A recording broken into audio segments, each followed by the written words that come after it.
Soy Nilce Ariza Barbosa, desarrollo la Cátedra de Derechos Humanos, Derecho Internacional Humanitario y Territorio en la Escuela Superior de Administración Pública de Boyacá y Casanare.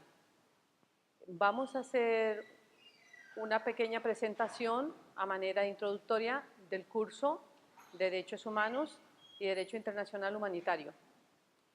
En principio, la invitación es a que los estudiantes lean las diapositivas que aquí vamos a presentar y con base en ello, luego en la segunda fase del desarrollo del curso, desarrollaremos cada uno de los puntos que aquí se van mencionando.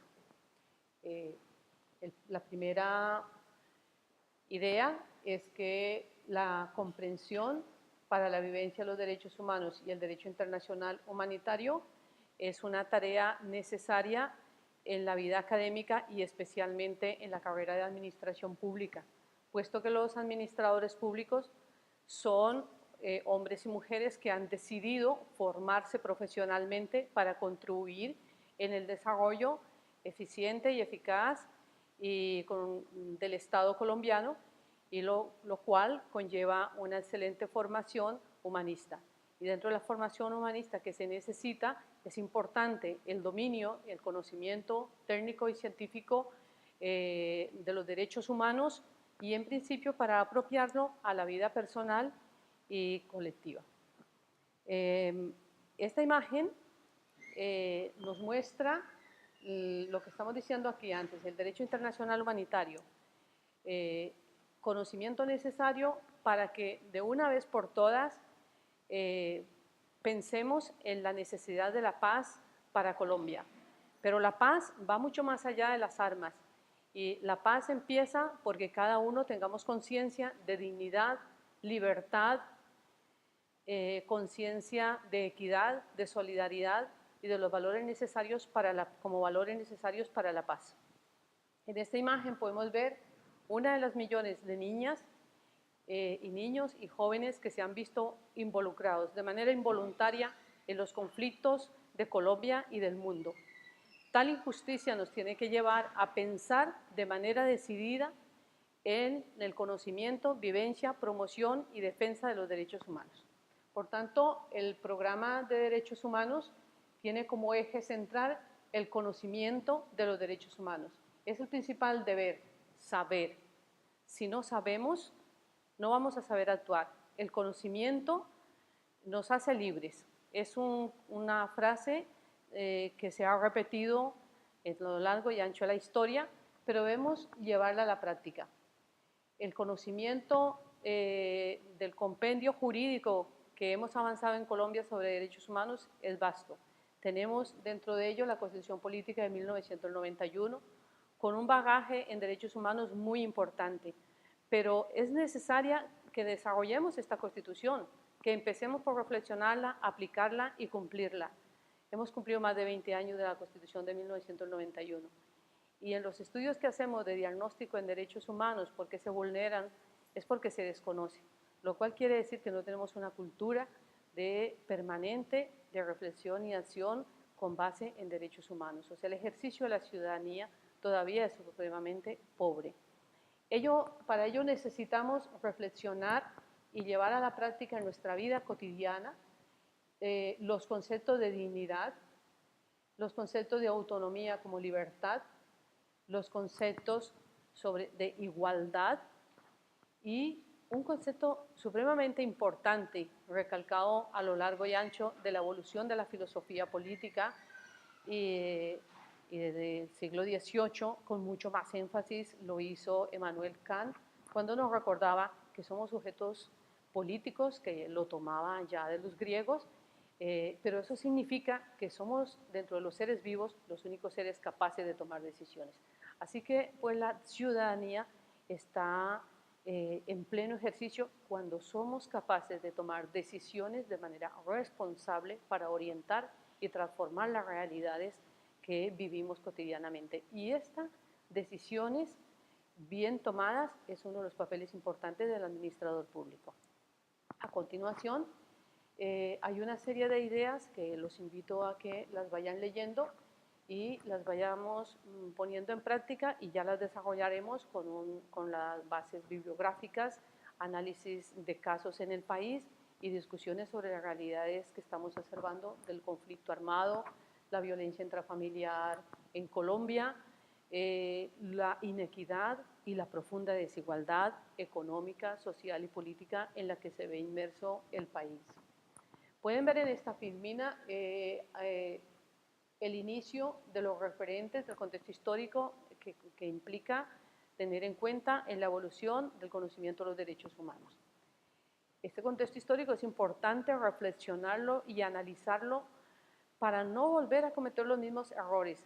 En este contexto histórico vamos a poder ver que los derechos humanos tienen una larga historia y una historia que ha sido de luchas permanentes de hombres y mujeres, de gobiernos, de líderes sociales de distintos lugares del mundo, que seguimos pensando que es posible la dignidad humana en la vida cotidiana a través de conocimiento de los derechos humanos. Entonces, a partir de aquí, con esta observación del contexto histórico, vamos a podernos dar cuenta que las declaraciones que antecedieron a la hoy Declaración Universal de Derechos Humanos tienen mucha razón, porque si recordamos, la declaración que inmediatamente antecedió a la Declaración Universal de los Derechos Humanos de 1945 fue la de 1789, y allí expresaba en su encabezamiento Declaración Universal de los Derechos del Hombre y del Ciudadano. Aquí faltaba incluir la otra media humanidad, que eran las mujeres, los niños, las niñas y las diferentes etnias y los grupos multiculturales que tiene el planeta. La idea de universalidad ha sido la que más fuerza tiene, que significa que los seres humanos tenemos necesidades, inteligencia y capacidades muy grandes, y que en cualquier lugar del universo donde estemos somos capaces de pensar, decidir y comportarnos como un ser humano. O sea, que somos capaces de demostrar la humanidad, pero la humanidad se construye, el sentido de lo humano se construye. Así que las diferentes convenciones, acuerdos y pactos nos llevaron a que hoy tengamos unas herramientas muy importantes. Uno, un concepto.